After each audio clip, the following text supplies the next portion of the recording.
L'Algérie va-t-elle aller en guerre contre la France? Je sais que beaucoup, quand ils entendent cela, se posent beaucoup de questions. Est-ce que l'Algérie est en capacité d'aller en guerre contre la France? Détrompez-vous, l'Algérie a l'une des armées les plus compétentes d'Afrique. L'Algérie ira-t-elle en guerre contre la France? Eh ben, écoutez, nous bougeons vers une direction très intéressante. Hier, l'Algérie a adopté une loi très forte. Quelle loi? Une loi déclarant la colonisation française comme crime contre l'humanité. بالنسبة لتجريم الاستعمار احنا بعد تمرير القانون سنطالب بتعويضات كما نعلم أن خيرات البلاد قد نهبت وسلبت من الجزائر سنطالب بتعويضات مستقبلية بعد تمرير القانون. L'Algérie vient de passer une loi déclarant la colonisation française comme crime contre l'humanité. Alors, cette loi exige quoi? La loi exige 1. Des excuses officielles de Paris. 2. Elle réclame également des réparations pour les abus coloniaux. توفرت لدينا الإرادة السياسية بأن نقول ونجرم الاستعمار الفرنسي على ما ارتكبه من جرائم لا توصف في حق الشعب الجزائري إبان فترة الاحتلال الفرنسي للجزائر وأن نقول لفرنسا وللدولة الفرنسية أن تتحمل ما ارتكبته فرنسا الاستعمارية من جرائم في حق الشعب الجزائري.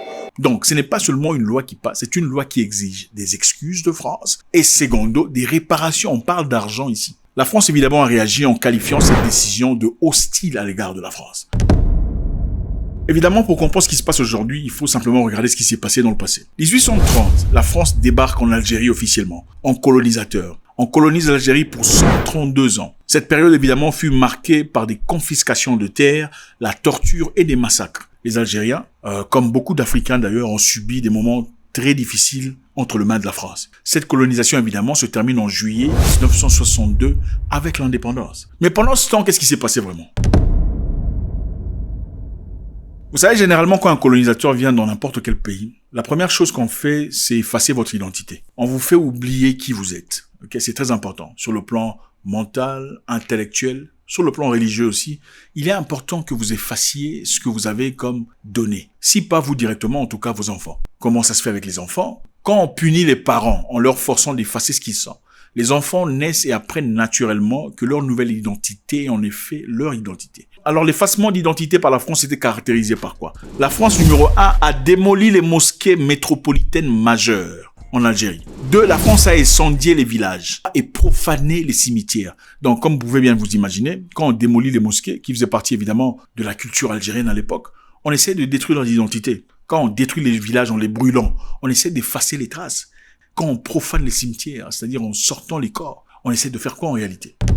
Deuxièmement, les Algériens au 19e siècle dépendaient des écoles religieuses pour apprendre à écrire. Donc les écoles religieuses, à travers des sponsorings des humains, apprenaient aux gens à écrire. Qu'est-ce que la France a fait à l'époque? La France a perturbé ces écoles en supprimant leurs sources de revenus. Les sources de revenus, évidemment, ça venait d'où?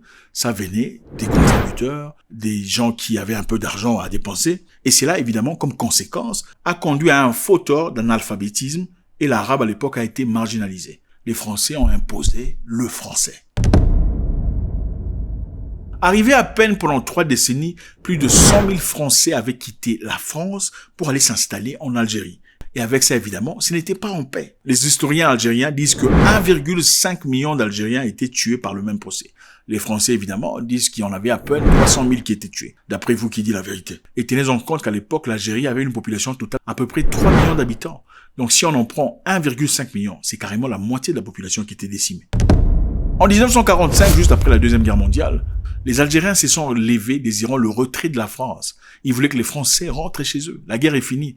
Rentrez chez vous. La France a réagi brutalement. Elle a répondu dans une campagne militaire de 15 jours, détruisant, brûlant, violant, abattant des Algériens comme pas possible. La loi martiale, évidemment, a été imposée. Des hommes, des femmes, des enfants furent massacrés. 44 villages ont été complètement détruits par la France. Vous savez, généralement, quand les gens parlent de voilà, apparemment, il y a un sentiment anti-français. Quand on accuse certaines personnes d'un sentiment anti-français, je pense que quelquefois, il suffit de regarder l'histoire pour comprendre qu'il n'y a aucun sentiment anti-français quand on comprend l'histoire. La réaction peut quelquefois être tout à fait naturelle.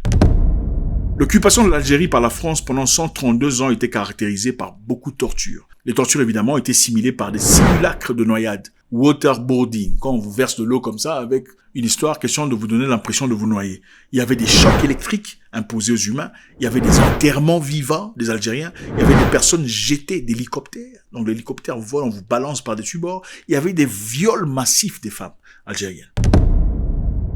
En conclusion, hier, l'Algérie évidemment a adopté une loi déclarant que la colonisation française était un crime contre l'humanité et que cette loi exige, numéro 1, les excuses de Paris, ouvertement.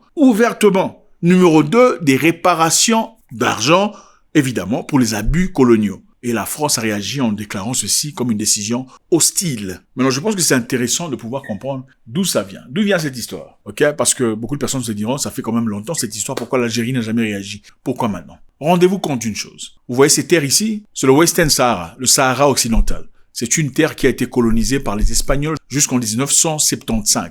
Et après cela, le Maroc a déclaré le contrôle de cette partie de terre. Mais les humains vivant dans ces terres ne voulaient pas être contrôlés par le Maroc. Et ceci, évidemment, a créé des difficultés entre les deux parties. Alors, ces habitants du Western Sahara sont soutenus par l'Algérie.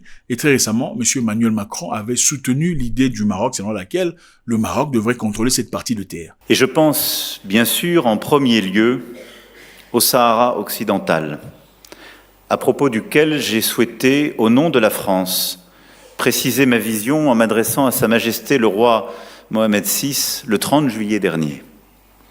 Et je le réaffirme ici devant vous. Pour la France, le présent et l'avenir de ce territoire s'inscrivent dans le cadre de la souveraineté marocaine. Et évidemment, parmi beaucoup d'autres histoires, ça fait partie des éléments pour lesquels l'Algérie ouvertement semble partir en guerre contre la France. Alors la question évidente est celle-ci. L'Algérie a-t-elle raison de déclarer la colonisation française comme crime contre l'humanité, avec tout ce qui s'est passé? 1 500 000 personnes mortes, des terres prises de force par les Français. En 1871, les Français imposent une nouvelle loi qui enlève des forces les Algériens de leurs terres fertiles pour les envoyer dans les montagnes. C'est là-bas qu'ils sont censés vivre. C'est exactement parce qu'il s'est passé en Afrique du Sud en 1913, le Native Land Act, où les Blancs arrivés en Afrique du Sud avaient forcé aux Noirs de quitter leurs terres. Donc les Noirs ne possédaient plus aucune terre. Ils étaient obligés de travailler pour les Blancs pour survivre. À la fin de la Deuxième Guerre mondiale, qui a été initiée par les frappes américaines sur Hiroshima et Nagasaki, des bombes nucléaires évidemment, les Français voulaient aussi avoir leurs bombes nucléaires. Après les États-Unis et la Grande-Bretagne, la France a décidé de discuter avec les États-Unis voulant avoir leurs propres bombes nucléaires. Mais les Américains et les Anglais ne voulaient pas. Ils disaient que la France pouvait être soutenue ou protégée carrément par les Américains.